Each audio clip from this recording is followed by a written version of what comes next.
Et on reste dans l'univers de la danse avec un nom, Ismaël Tagué. Il est le directeur du studio 511 à Reims. Sa trajectoire, toujours ascendante depuis 2003 lorsqu'il est devenu champion du monde de breakdance. Portrait.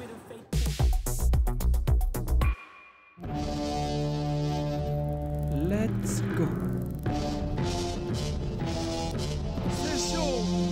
C'est chaud, croyez-moi. C'est de la musicalité. Est-ce que vous êtes là, cher public?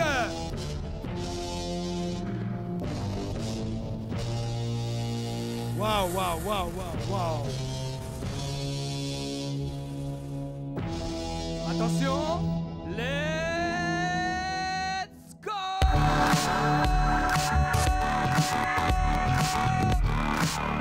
Fire Mike. Est-ce que ça va ou pas? La la la la.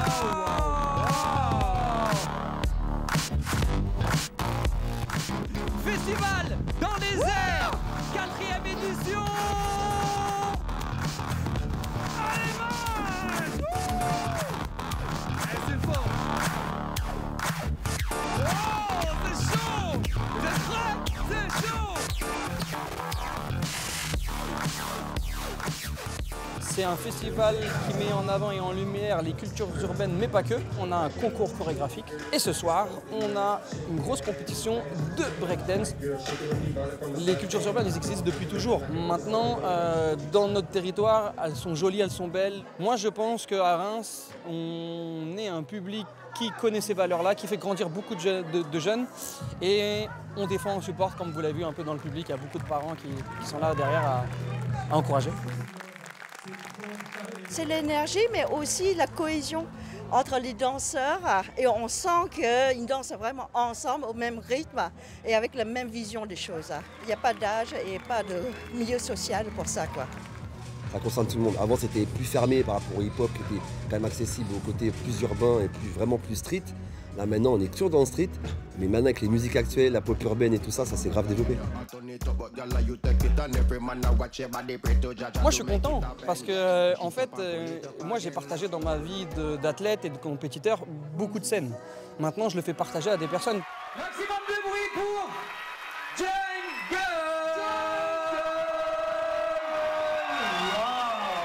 De voir l'émotion, de voir le caractère, l'écriture des danseurs, c'est très important. Donc moi, je suis très fier.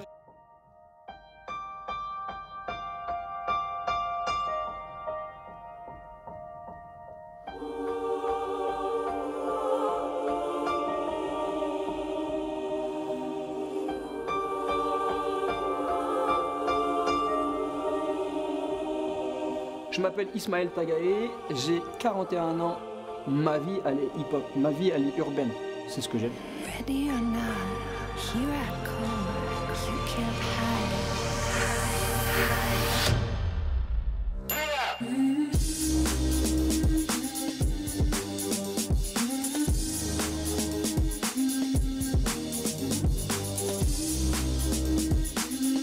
Ce que je ressens quand je danse, c'est de maîtriser, de me connaître un peu plus et de maîtriser mes émotions pour après pouvoir les partager. Moi, ça m'apporte de la créativité, je peux pas m'arrêter. C'est tout le temps, tout le temps, tout le temps, tout le temps. Et je pense que ça est devenu mon domaine et je suis expert dans ça. Et maintenant, j'en ai fait de ma passion, j'en ai fait mon métier et c'est ce que j'aime.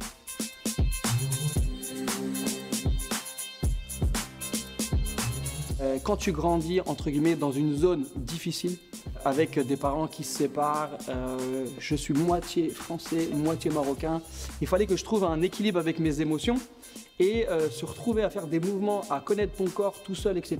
Moi, ça m'a beaucoup aidé et je pense que ça m'a très très bien canalisé.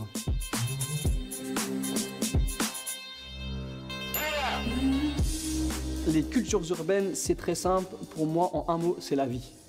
C'est s'accepter, c'est des couleurs, des odeurs, de l'énergie, un ressenti. C'est quelque chose qui vient de la rue.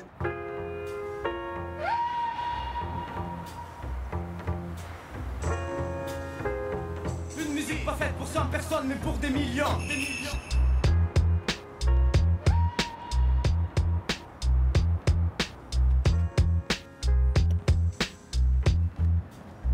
Je suis né à Reims, dans un quartier qui s'appelle Wilson. C'était un quartier où il y avait plusieurs couleurs, plusieurs origines. C'était là où je voulais devenir le champion du monde de basket. Je voulais remplacer le Michael Jordan. Et à une fête de quartier, j'ai découvert à un moment une personne qui est montée sur scène, tout seul, et qui, avec l'aide d'un DJ, a pu faire des figures sur une main. Tout le monde a applaudi, il avait sa casquette trop bien mise sur la tête, il était habillé trop stylé. J'ai couru derrière mon bâtiment et mes premières roulades, mes premières cabrioles, c'était le moment de tester, de trouver. You ready? Let's go! On se baladait partout, le moindre Porsche, la moindre cage d'escalier. On se baladait entre maisons de quartier. On appelait ça les MJC à l'époque. Il n'y avait pas d'objectif, c'était vraiment de la passion, de l'entraînement. À un moment, tout est parti d'un spot publicitaire à la radio où on entend les championnats de France se déroulent à Montpellier. Et je me retrouve à Montpellier, au championnat de France. Je rencontre une équipe très importante qui s'appelle Pokémon, originaire de Lyon. Je rentre dans ce groupe-là et on se voit aller décrocher un titre de champion du monde en Allemagne. Je rentre à Reims avec un titre de champion du monde, je le dis à ma mère elle est contente, mais elle me dit retourne à l'école. Et donc c'était très marrant, moi j'avais que la danse en tête, j'ai une passion qui me prend en vente et qui m'attire. Et je commence à gagner un petit peu d'argent, donc let's go. Et puis ma mère elle a dit mon fils, let's go, je crois en toi. Je suis passé d'association à donner des cours, à transmettre, à commencer à transmettre. Un jour, je me suis dit, ouais, je vais ouvrir mon école. Et pendant le Covid, on se lance dans la folie de racheter un bâtiment, de faire des travaux. J'ai vu vraiment le potentiel de créer une famille, créer un lieu de vie pour la jeunesse, mais pas que, les ados, les adultes.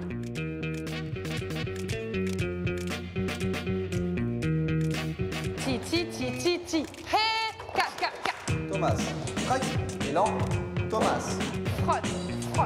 Pause, ressort. C'est vraiment pause et on lève. Contre-temps. Ti, saute. Pense à lever ta jambe gauche vers l'oreille. C'est important.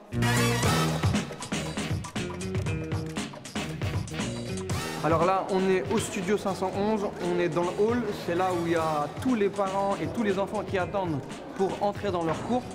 Il y a plusieurs disciplines, dès 4 ans avec des cours réveil, jusqu'à XXX, c'est-à-dire pas d'âge. Il y a de la dancehall, de l'afro, il y a du break, il y a du hip-hop. 1, 2, 3 et 4. On dépasse les plus de 1000-1300 élèves. Et après, on est aussi sur des secteurs comme les maisons de quartier, comme le périscolaire, comme des antennes un peu partout.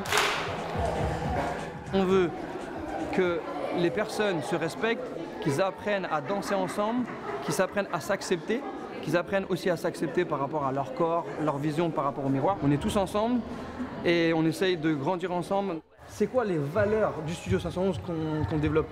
Ça, les familles. Famille. Quoi d'autre? Le respect entre nous. Le respect. La joie. Ouais, la joie. Mais quoi d'autre aussi quand on travaille? La souffrance. La souffrance. Comment ça, la souffrance? Tu peux me dire une fois on a souffert, juste une fois qu'on a fait le gainage. Ah. C'est ultra important de leur mettre de la rigueur, parce que plus tard ça va leur servir à elles. Tout le monde a un potentiel, tout le monde a un petit trésor caché, il faut juste le trouver. Et eux, dans la danse, au début c'était pas ça du tout. Vous vous rappelez ou pas?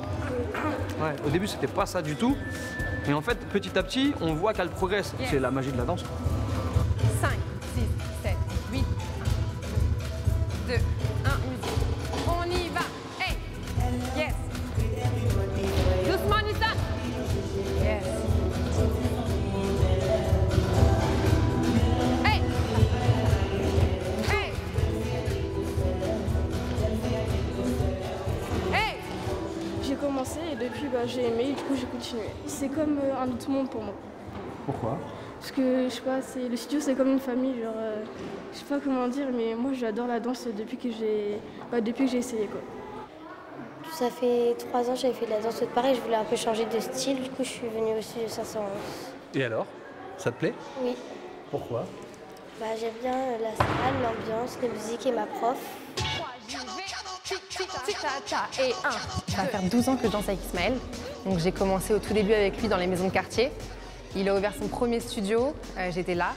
J'étais encore élève à ce moment-là. Ensuite, il a ouvert le deuxième ici. Et c'est ici que j'ai commencé à être réellement en formation avec lui. Je pense que le fait que Isma ait son vécu à lui, ça a amené énormément de personnes ici.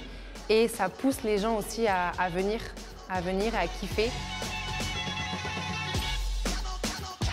Je pense que les adultes oublient de rêver. Moi, j'ai jamais oublié.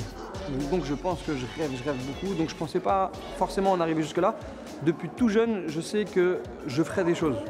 J'ai juste fait ce que j'aime et je me prends pas la tête.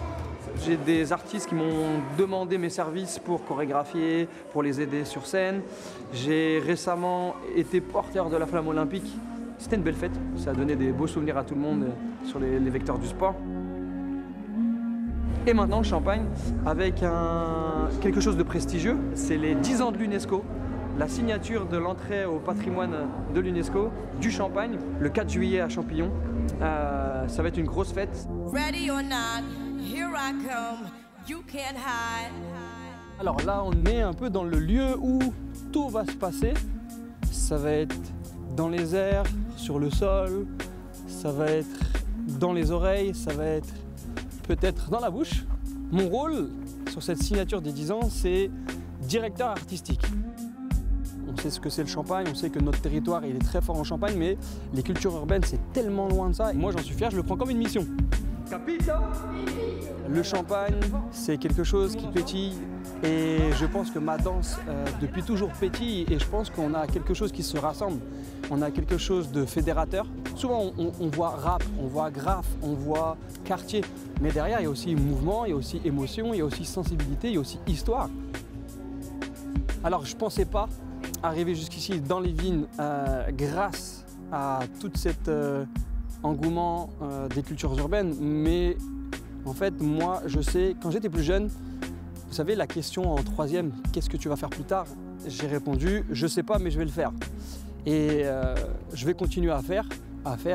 Et toutes les personnes qui seront intéressées de grandir avec moi, ben, je les accompagnerai au mieux.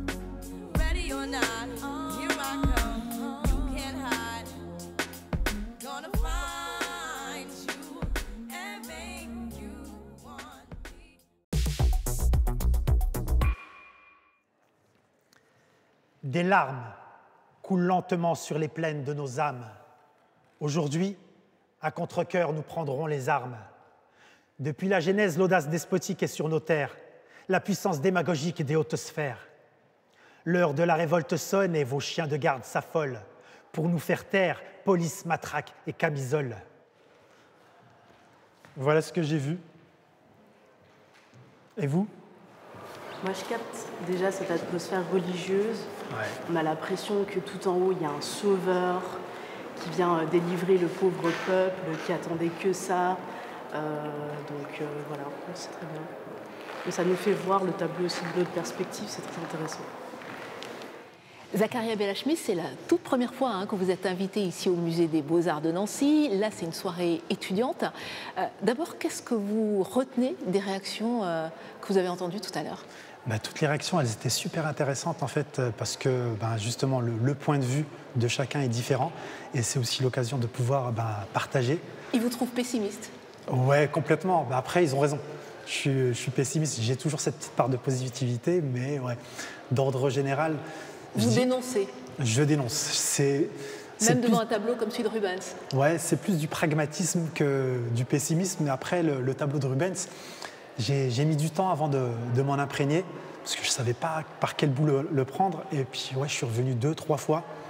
Je me suis posé, je me suis fait mon petit champ lexical. Et puis finalement, vous y trouvez de l'actualité? C'est ça. Croyez-vous en ce monde merveilleux qui vous est promis? On devrait se réjouir, mais pourtant, nous n'avons rien choisi. Qui décide à notre place? Une poignée d'illuminés qui s'endorment dans les palaces? On le voit, les cultures urbaines sont venues brouiller des lignes un peu trop rigides, des cadres un peu trop figés. Elles bousculent les arts traditionnels en imposant un autre point de vue, venu de la rue jusque dans les musées. À bientôt pour un nouveau numéro d'Enquête de région.